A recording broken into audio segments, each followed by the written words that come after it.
What's going on, guys? I'm back with some more Flash Jackson Road to the Show. I've been having a ton of fun playing this series, so I'm back with another episode here. And we have 1 week to go in this second advancement goal period for Flash Jackson. But here we go into the action. Jackson's playing against the Akron Arrows right now. It's 3-4 top two. First pitch in the at-bat. And he's going to take this pitch the other way, right to right field for a base hit to begin this episode. He's on first base now.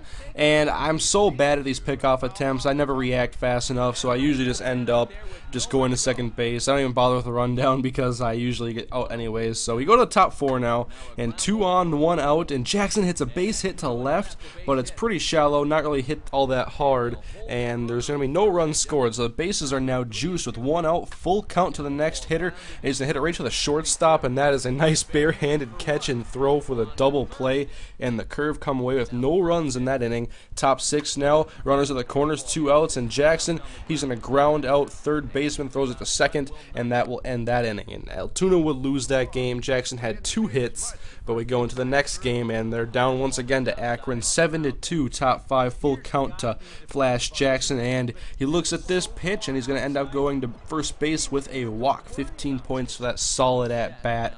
And now the next hitter up, and he's going to drive this one to right center, and it's going to fall before getting to the center fielder. Jackson goes around second. He's going to slide into third, safe. So now runners at the corners, 2 outs, and the bases would then get loaded, and a base hit to right would score Flash Jackson. And in that inning, Altoona would take the lead. We go top 8 now, 0-2 count, and Jackson avoids a strikeout, hits it to short, and that's going to be an easy infield single for Flash Jackson. He's already had a few of those in his career, and Altoona would win that game. 3 strikeouts, though. It was a kind of a tough game for me hitting. And now we transition to the next series against the Erie Sea Wolves. Jackson hits this one to right.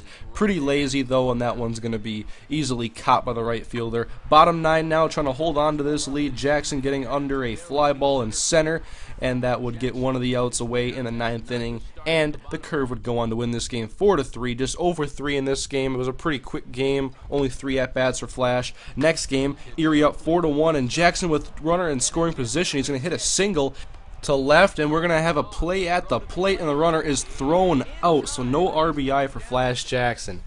We go to the top of the 8th inning, same score. Jackson trying to help the Curve rally, 1-2 pitch, and he looks at a slider that hits the bottom of the strike zone, and that's a strikeout looking, and the Curve would lose this matchup 2-5. Jackson went 1-for-4.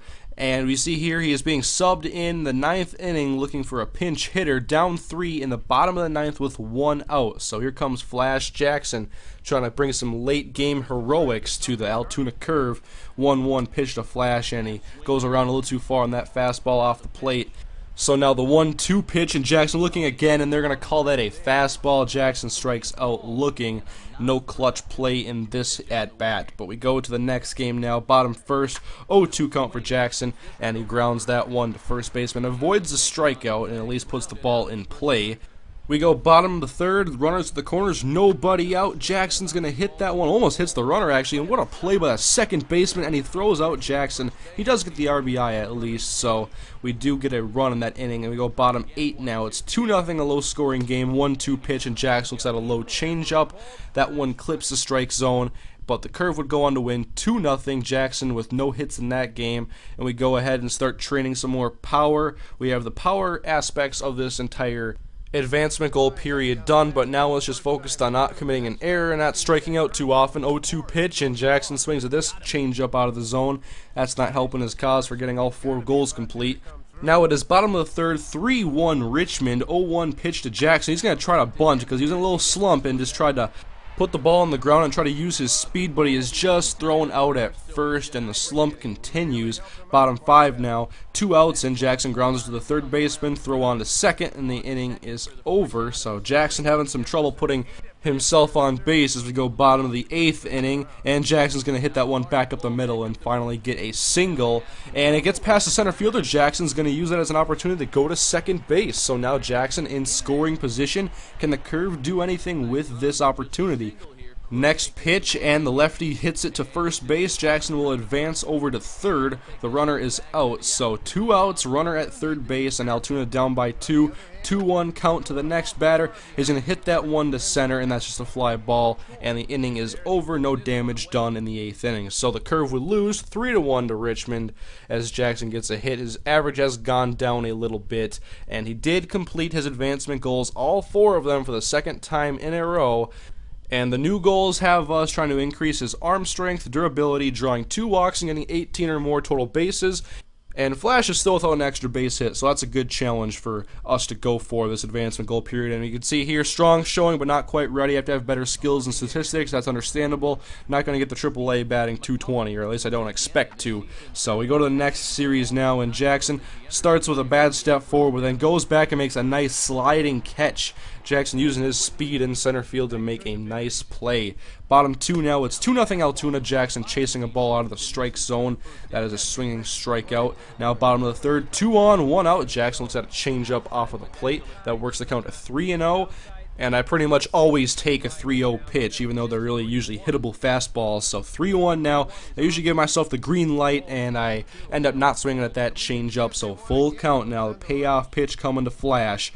And he's going to hit that one back to the pitcher. Throws it on to second. And it's going to at least kill the double play with the runner sliding into the thrower. So it's runners at the corners now. 2 outs. And once again, picked off. Jackson is just going to try to run to second, and he is out, so that inning is over. Once again, 2 on, 2 out now, 3-0 Curve in. Jackson lunges for that ball, and it's going to be an easy ground out thrown to second base.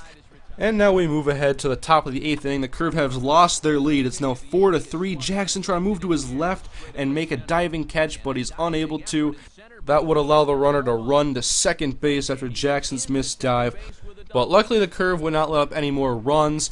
And there's no bottom 8 1-2 pitch to Jackson. He fouls that one off. So another 1-2 pitch coming. 1 out in this inning, by the way. And another foul for Jackson. Doing a good job of fighting off pitches and staying alive in this at-bat. And then he hits one in play, but that one is going to be to the center fielder. And he makes a pretty easy catch. And that makes Jackson 0 for 4 on the day as he's at bat again. We're in the bottom of the 10th now. We have extra innings baseball. 2 outs, and Jackson first pitch swinging. He's going to hit to the third baseman, and that is going to be an easy ground out as Jackson moves to 0 for 5 on the day. Bottom 12 now, and Altoona has given up 2 runs in the top of the 12. So Jackson here with an opportunity to get the Curve back in this while they're down to their last out and down by 2 runs. Jackson looks at another changeup, and that is going to work the count to 2-0 now. And I was expecting something a little bit more hittable, but Jackson just fouls that one off, so it's now 2-1 as the pitcher deals the next pitch, and that one's going to be a slider way out of the strike zone. So 3-1. I'm fully expecting a hittable ball this time, and another foul for Flash Jackson, so the count is worked to 3-2. And Jackson's going to drive this one to center, but it's going to be a pretty lazy fly ball, and the last out is captured, and the Curve lose this game. And Jackson didn't really hit as well this episode. His average goes down to 202, which is definitely not good enough. So next episode, I'm going to try to lift his average a little bit, hopefully have some better at-bats. But thank you guys for watching this episode. I'll have some much more Flash Jackson coming soon. I'm having a lot of fun playing this, but thank you for watching, and I'll see you guys next time.